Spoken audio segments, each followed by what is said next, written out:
Hallelujah. प्रभु का धन्यवाद, परमेश्वर की स्तुति हो। परमेश्वर का धन्यवाद करते हैं प्रियो। आइए हम प्रभु की तारीफ़ करेंगे, परमेश्वर की स्तुति करें, आराधना करेंगे प्रभु की। हालेलुया। धन्यवाद पिता, हालेलुया। धन्यवाद धन्यवाद धन्यवाद धन्यवाद प्रभु, आपका धन्यवाद हो। हालेलुया। धन्यवाद धन्यवाद धन्यवाद धन्यवाद। राजाओं के राजा, प्रभुओं के प्रभु, सर्वशक्तिमान परमेश्वर, आपका धन्यवाद हो। हालेलुया। धन्यवाद धन्यवाद यीशु। हालेलुया। धन्यवाद हालेलुया। धन्यवाद धन्यवाद धन्यवाद धन्यवाद यीशु। धन्यवाद धन्यवाद धन्यवाद प्रभु। हालेलुया। धन्यवाद पिता। हालेलुया। धन्यवाद धन्यवाद धन्यवाद धन्यवाद। तारीफ तारीफ तारीफ तारीफ तारीफ। महान और जीवित परमेश्वर, आपका धन्यवाद। राजाओं के राजा, प्रभुओं के प्रभु, सर्वशक्तिमान परमेश्वर, आपकी स्तुति हो, तारीफ हो, तारीफ हो। परम पवित्र परमेश्वर, आपका धन्यवाद करते हैं। हालेलुया। आपका धन्यवाद पिता। हालेलुया। आपकी तारीफ करते हैं। हालेलुया। प्रभु, आपके चरणों में आते हैं आज की शाम, आपका धन्यवाद करते हैं आपकी कृपा, अनुग्रह और दया के लिए पिता। हालेलुया। प्रभु जी, जितने हम सब आपका वचन सुनते हैं, पढ़ते हैं, पवित्र आत्मा आप सिखाएं और आप ही समझाएं प्रभु। हालेलुया। धन्यवाद। सब कुछ आपके हाथ में सौंपते हैं, पूरी आराधना को प्रभु आपके हाथ में सौंपते हैं। आप संचालन कीजिए, आप दया करके हर एक व्यक्ति जो सुनने वाले हैं प्रभु, सबके मनों को बदलिए पिता। हालेलुया।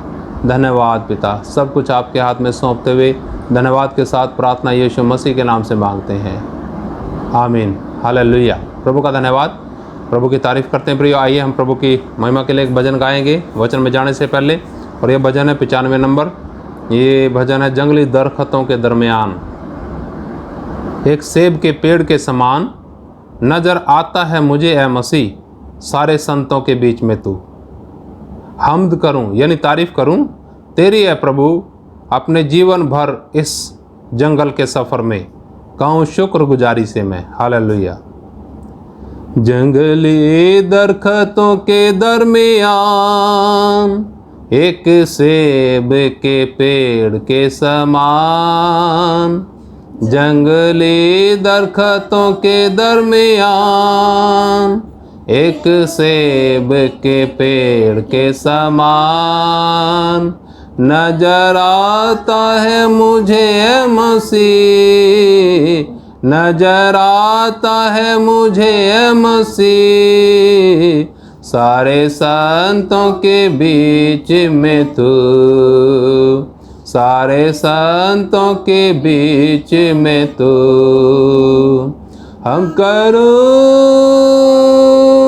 तेरी है प्रभु अपने जीवन भर इस जंगल के सफ़र में, गाऊं शुक्र गुजारी से मैं, गाऊं शुक्र गुजारी से मैं।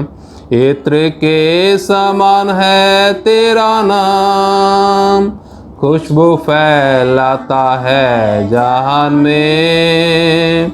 इत्र के समान है तेरा नाम, खुशबू फैलाता है जहान में। तंगी मुसीबत और बदनामी में, तंगी मुसीबत और बदनामी में बना खुशबूदार तेरे समान, बना खुशबूदार तेरे समान। हम करो तेरी है प्रभु अपने जीवन भर इस जंगल के सफ़र में, गाऊं शुक्र गुजारी से मैं, गाऊं शुक्र गुजारी से मैं। घबराहट की लहरों से गर डूबो दुख के सागर में, घबराहट की लहरों से गर डूबो दुख के सागर में। अपने जोरावर हाथ को बढ़ा, अपने जोरावर हाथ को बढ़ा, मुझे अपने सीने से लगा, मुझे अपने सीने से लगा। हम करो तेरे है प्रभु अपने जीवन भर इस जंगल के सफर में, गाऊं शुक्र गुजारी से मैं, गाऊं शुक्र गुजारी से मैं। हालेलुया, प्रभु का धन्यवाद, प्रभु की तारीफ हो, प्रभु की स्तुति करते हैं। प्रियो, आइए हम प्रभु के वचन में चलेंगे। और आज का जो हमारा विषय है वो है एक धनी आदमी व एक कंगाल आदमी का जीवन। इस विषय पर हम प्रभु के वचन में देखेंगे। हम देखने जा रहे हैं एक कहानी जो यीशु मसीह ने बताई, एक धनवान के विषय में और एक कंगाल व्यक्ति के विषय में। उसके बारे में हम एक कहानी सुनने जा रहे हैं। आप सब लोग ध्यान से इस कहानी को सुनिएगा और बाद में अपने गृह कलीसियाओं में, अपने घरों में जो कलीसियाएं हैं उनमें बच्चों को भी इस कहानी को सिखा सकते हैं और इसका अर्थ भी हम सीख सकते हैं। थोड़ा इसी वचन की सीढ़ी में देखेंगे। आइए हम वचन पढ़ेंगे। और ये कहानी है लूका रचित सुसमाचार, उसका 16 अध्याय, उसका 19 वचन से लेकर के 31 वचन तक है। थोड़ा सुनिए इस कहानी के अंदर है क्या। फिर जी आप थोड़ा पढ़िएगा। एक धनवान मनुष्य था जो बैंजनी कपड़े और मलमल पहनता और प्रतिदिन सुख विलास और धूमधाम के साथ रहता था। लाजर नाम का एक कंगाल घावों से भरा हुआ उसकी डेवड़ी पर छोड़ दिया जाता था और वह चाहता था कि धनवान की मेज पर की जूठन से अपना पेट भरे, यहाँ तक कि कुत्ते भी आकर उसके घावों को चाटते थे। ऐसा हुआ कि वह कंगाल मर गया और स्वर्गदूतों ने उसे लेकर अब्राहम की गोद में पहुंचाया। वह धनवान भी मरा और गाड़ा गया और अधोलोक में उसने पीड़ा में पड़े हुए अपनी आंखें उठाई और दूर से अब्राहम की को गोद में लाजर को देखा। तब उसने पुकार कर कहा, हे पिता अब्राहम, मुझ पर दया करके लाजर को भेज दे ताकि वह अपनी उंगली का सिरा पानी में भिगोकर मेरी जीभ को ठंडी करे, ताकि क्योंकि मैं इस ज्वाला में तड़प रहा हूँ। परंतु अब्राहम ने कहा, हे पुत्र, स्मरण रख कि तू अपने जीवन में अच्छी वस्तुएं ले चुका है और वैसे ही लाजर बुरी वस्तुएं, परंतु अब वह यहाँ शांति पा रहा है और तू तड़प रहा है। इन सब बातों को छोड़ हमारे और तुम्हारे बीच एक भारी गड्ढा ठहराया गया है कि जो यहाँ से उस पार तुम्हारे पास जाना चाहे वे ना जा सके और ना कोई वहाँ से इस पार हमारे पास आ सके। उसने कहा, तो हे पिता, मैं तुझसे विनती करता हूँ कि तू उसे मेरे पिता के घर भेज, क्योंकि मेरे 5 भाई हैं। वह उनके सामने इन बातों की गवाही दे, ऐसा न हो कि वे भी इस पीड़ा की जगह में आए। अब्राहम ने उससे कहा, उनके पास तो मूसा और भविष्यवक्ताओं की पुस्तकें हैं, वे उनकी सुने। उसने कहा, नहीं हे पिता अब्राहम, पर यदि कोई मरे हुओं में से उनके पास जाए तो वे मन फिराएंगे। उसने उससे कहा, जब वे मूसा और भविष्यवक्ताओं की नहीं सुनते तो यदि मरे हुओं में से कोई जी भी उठे तो उसकी भी नहीं मानेंगे। प्रभु का धन्यवाद। प्रियो, ये कहानी यीशु मसीह ने बताई है एक धनवान मनुष्य की और एक निर्धन लाजर की। इस कहानी के अंदर जब अभी सुना है, आपने ध्यान से सुना होगा, बहुत से लोगों के पास प्रभु का वचन है, उसमें भी देख सकते होंगे। इस कहानी के अंदर देखते हैं एक धनवान व्यक्ति है जो क्या करता है, प्रतिदिन सुख विलास से धूमधाम से रहता है, मलमल पहनता है वो, और एक कंगाल है जिसका नाम लाजर है। लोग उसे इस धनवान की डेवड़ी पर छोड़ देते हैं। और ये जो कंगाल है लाजर, ये लाजर क्या करता है, जो धनवान की मेज पर से जो जूठन है, जो जूठा है मेज पर बचता है, उससे अपना पेट भरता है। और इतना कंगाल है ये, इतना दुखी है, जिसका नाम लाजर है। कुत्ते भी इसके घावों को चाटते थे, इसके शरीर पर घाव थे, और कोई उसे कुछ नहीं देता था। और एक दिन क्या हुआ कि ये जो कंगाल है वो मर गया, और स्वर्गदूतों ने उसे ले जाकर अब्राहम की गोद में रखा। अब्राहम की गोद, यहूदी लोग अब्राहम की गोद स्वर्ग को मानते थे। तो ऐसा समझ लीजिए, स्वर्ग में स्वर्गदूतों ने इसे पहुंचाया। और ये धनवान भी मरा एक दिन, परंतु इसने पीड़ा में पड़े हुए अपनी आंखें उठाकर जब देखा, कंगाल जो इसकी मेज पर की जूठन से अपना पेट भरता था, वो कंगाल अब्राहम की गोद में यानी स्वर्ग में बड़े आनंद से रह रहा है। इसने आंखें उठाकर देखा और कहा, हे पिता अब्राहम,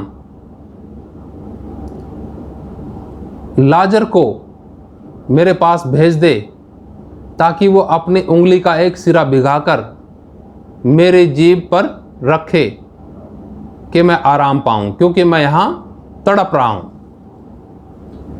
उधर अब्राहम ने कहा, पुत्र स्मरण कर कि तू अपने जीवन के अंदर सारी अच्छी वस्तुएं ले चुका है, और ये लाजर बुरी वस्तुएं। अब लाजर स्वर्ग में आनंद के साथ रह रहा है और तू वहां तड़प रहा है। और दूसरी बात यह भी है कि तुम्हारे और हमारे बीच में एक गड्ढा भी है, गड्ढा ठहराया गया। कोई अगर तेरे पास जाना चाहे, कोई जा नहीं सकता। वो उधर से इधर आ सके, वो आ नहीं सकता। ऐसा कह सकते हैं, स्वर्ग और नरक में कोई आ जा नहीं सकता। अगर एक बार इस दुनिया से चला जाए तो तब ये निराश हुआ धनवान व्यक्ति, जो ऐसा कह सकते हैं कि नरक में चला गया, अधोलोक में चला गया, आग में तड़पते हुए इसने जो देखा था लाजर को स्वर्ग में मौज में। तो ये व्यक्ति अब्राहम से कहता है, अब्राहम यानी परमेश्वर कह सकते हैं कि हे पिता अब्राहम, ऐसा कर, मैं तो आ गया इधर, मैं नहीं चाहता मेरे भाई लोग इस जगह आएं।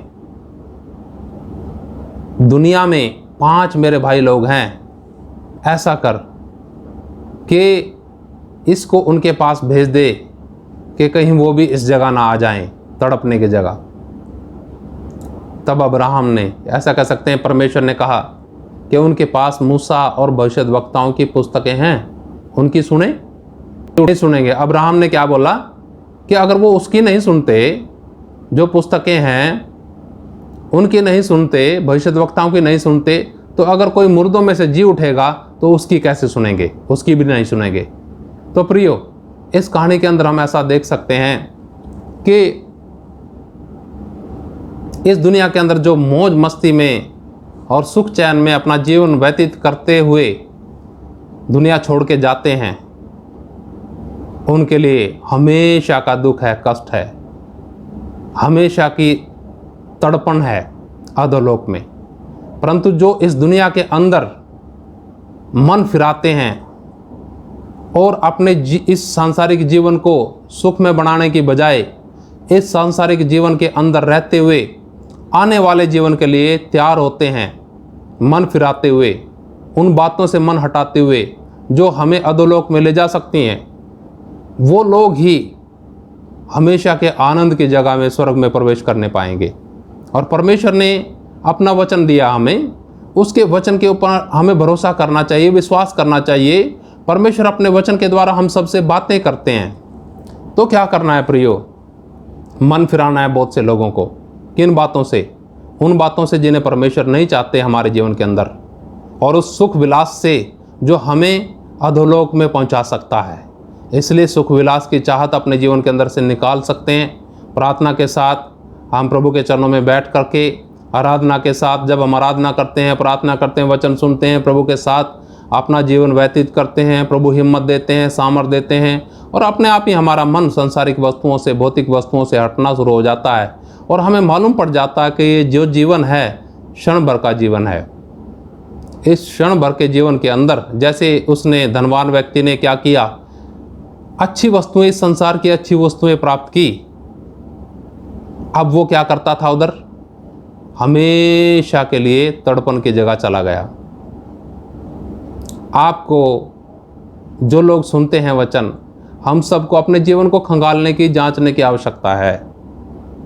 प्रभु का धन्यवाद। और वचन देखेंगे प्रियो। आइए देखते हैं कुलुसियों की पत्री, उसका 3 अध्याय, उसका 5 और 6 वचन देखेंगे। कुलुसियों की पत्री, उसका 3 अध्याय 5 और 6 वचन।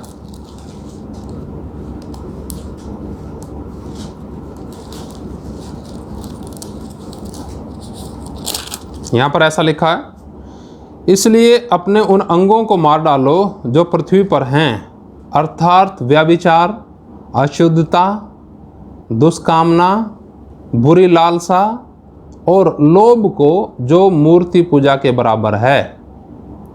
इन्हीं के कारण परमेश्वर का प्रकोप आज्ञा न मानने वालों पर पड़ता है।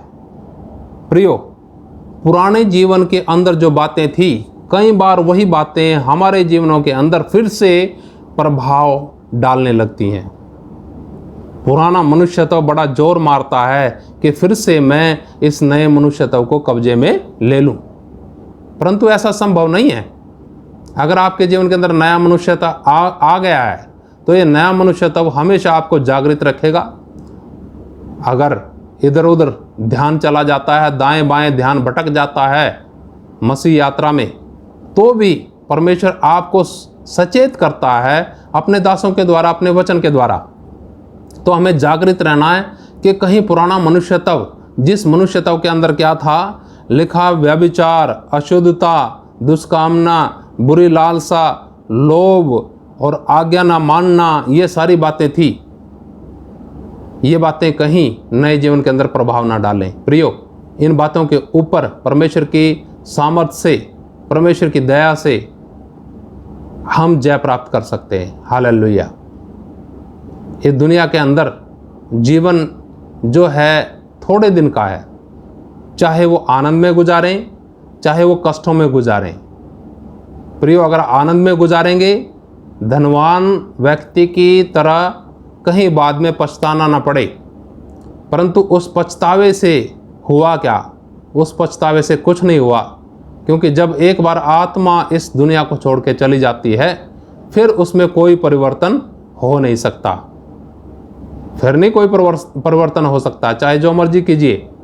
इसलिए इस समय और इस दुनिया में रहने के दौरान हम अपने जीवन में वो फैसले कर सकते हैं जो हमें हमेशा के आनंद में परमेश्वर के पास पहुंचाएं। हालेलुया। तो इन बातों से, जो पुराने जीवन की बातें हैं, हमें सचेत रहते हुए इनके ऊपर जय प्राप्त करनी है। और थोड़ा और देखेंगे, यहाँ पर ऐसा लिखा, अभी हमने पढ़ा, इन्हीं कारणों से आज्ञा न मानने वालों पर परमेश्वर का क्रोध पड़ता है। जो आज्ञा नहीं मानते, अपने मन की इच्छा के अनुसार चलते हैं, परमेश्वर का क्रोध उनके ऊपर हमेशा रहता है। आप चाहते हैं परमेश्वर की दया रहे आपके ऊपर, तो परमेश्वर के वचन के अनुसार चलना है, आज्ञाकारी बनना है। आइए एक और हम देखते हैं हमें किस प्रकार आज्ञाकारी बनना, और फिर हम प्रार्थना करके समाप्त करेंगे। इब्रानियों की पत्री 5 अध्याय उसका 8वां वचन पढ़ेंगे। इब्रानियों की पत्री उसका 5 अध्याय उसका 8वां वचन पढ़ेंगे। पढ़िएगा। पुत्र होने पर भी उसने दुख उठा उठाकर आज्ञा माननी सीखी। यहाँ लिखा है पुत्र होने पर, किसने? यीशु मसीह का जिक्र है प्रियो। इधर पुत्र होने पर भी उसने दुख उठाकर आज्ञा माननी सीखी। अभी हमने देखा है वचन में लिखा, इन्हीं के कारण आज्ञा न मानने वालों पर परमेश्वर का प्रकोप, परमेश्वर का क्रोध पड़ता है। किस पर पड़ता है? जो अपने मन की खुदी पे चलते हैं, जो अपने मन की इच्छा पूरी करने के लिए चलते हैं। परंतु हमारे सामने एक नमूना है, हमारे सामने एक आदर्श है, यीशु मसीह। प्रभु यीशु मसीह ने लिखा वचन के अंदर पुत्र होने पर भी दुख उठा उठा करके आज्ञा मानना सीखा। और आगे लिखा है वचन के अंदर, लिखा है और सिद्ध बनकर अपने सब आज्ञा मानने वालों के लिए सदा काल के उद्धार का कारण हो गया। हालेलुया। विश्वास करना ही काफ़ी नहीं है, सिर्फ विश्वास करने वालों के लिए नहीं, सिर्फ उन लोगों के लिए नहीं जो कहते हैं हे प्रभु हे प्रभु, उनमें से हर एक स्वर्ग के राज में प्रवेश नहीं करेगा। प्रियो, यहाँ पर लिखा है यीशु मसीह ने दुख उठा करके आज्ञा मानना सीखा और हम सब आज्ञा मानने वालों के लिए सिद्ध बनकर हमेशा के लिए उद्धार का कारण बन गया। हालेलुया। तो प्रियो, आज के वचन से हमें क्या सीखना है? आज के वचन से हमें ये शिक्षा मिलती है कि हम इस दुनिया के सुखों को त्यागें, इस दुनिया के चैन आराम को छोड़ करके दुनिया में जो सुख और समृद्धि का सुसमाचार है उसकी तरफ से मन हटा के प्रभु यीशु मसीह की तरफ मन लगाएं, क्योंकि ये दुनिया बहुत जल्द नष्ट होने वाली है और प्रतिदिन बहुत लोग, सैकड़ों हजारों लाखों इस दुनिया को छोड़ करके जा रहे हैं। कभी भी आप और हम भी जा सकते हैं। जाने से पहले प्रियो, अपने मनों को, अपने जीवनों को तैयार करिए ताकि परमेश्वर कहे मेरे प्रिय बेटे, मेरे प्रिय बेटी, उस आनंद में प्रवेश कर जो तेरे लिए अनादिकाल से तैयार किया गया। हालेलुया। प्रियो, हमारा जीवन कब पसंद आएगा परमेश्वर को? जब हम आज्ञाकारी होंगे, जब हम दुख उठा करके उसकी आज्ञाओं का पालन करेंगे। विश्वासियों के जीवनों के अंदर छोटा सा कष्ट आ जाता है, वो कष्ट क्या करता है? उन लोगों की पहचान है कि ये विश्वास करते हैं या नहीं। कष्ट ही बता देगा इनका विश्वास क्या है। कितना परमेश्वर को शिकायत करते हैं, कितना मन में कोसते होंगे, परंतु जो परमेश्वर के बुलाए हुए हैं, जो परमेश्वर के चुने हुए हैं, जो परमेश्वर ने अपने लिए तैयार किए हैं लोग, वो कभी किसी दुख कष्ट मुसीबत में परमेश्वर को कभी भी शिकायत नहीं करेंगे, परंतु अपने आप को इस बात में रखेंगे कि हम कष्ट उठा उठा करके परमेश्वर की आज्ञा पूरी करें, अपने जीवनों को तैयार करें। प्रभु का धन्यवाद, परमेश्वर की स्तुति करते हैं। प्रियो, परमेश्वर आप सबको इन वचनों के द्वारा बड़ी आशीष दे। आइए हम प्रार्थना करेंगे। पिता, आपके चरणों में आते हैं आज की शाम, फिर से हम धन्यवाद करते हैं प्रभु आपके लोगों के लिए जिन्होंने आज आपका वचन सुना। प्रभु जी, अगर मन संसारिक वस्तुओं में और संसारिक सुख विलास और सुख चैन आराम की तरफ है, पिता ये मन को आप अपने हाथ में ले लें। प्रभु यीशु मसीह, एक एक जन अपने मनों को आपके हाथ में देने पाए पिता, समर्पित करने पाए। और प्रभु जी, जो आज हमने कहानी सुनी है धनी व्यक्ति की और कंगाल लाजर की, पिता हम धनी व्यक्ति की तरह नहीं परंतु कंगाल लाजर की तरह दुखों में कष्टों में रहते हुए भी प्रभु आपकी महिमा करने पाएँ। और पिता, हम जानते हैं इस संसार के अंदर दुख हो या सुख हो वो थोड़े दिन का है प्रभु, इसके बाद अनंत काल में प्रवेश करना है। पिताजी, हम सबको अपनी राह पर लिए चलें। अगर कोई दाएं बाएं हो जाते हैं पिता, आपकी भेड़ें हैं प्रभु, आप दया करके उन्हें प्यारे प्रभु अपनी राह पर लिए चलें। धन्यवाद मेरे प्रभु। हालेलुया। प्रभु, एक एक भाई और बहन जो आज वचन सुनते हैं प्रभु जी, मनों में आपका वचन कार्य करे पिता, लोग अपने आप को समर्पित करने पाएँ। धन्यवाद पिता, सब कुछ आपके हाथ में सौंपते हैं प्रभु। इस समय प्रार्थना करता हूँ लोगों के लिए जो दुखी हैं, परेशान हैं, उनकी हिम्मत को आप बढ़ाएं पिता। जो संसार की चिंता है प्यारे प्रभु, उस संसार की चिंता की जगह प्रभु जी आप विश्वास को मजबूत कीजिए, आप और अधिक विश्वास डालिए पिता। हालेलुया। धन्यवाद प्रभु, सारी बात आपके हाथ में सौंपते हैं। धन्यवाद के साथ प्रार्थना यीशु मसीह के नाम से मांगते हैं, आमीन। हालेलुया। प्रभु का धन्यवाद। प्रभु आप सबको आशीष दे। जय मसीह की। मरना था।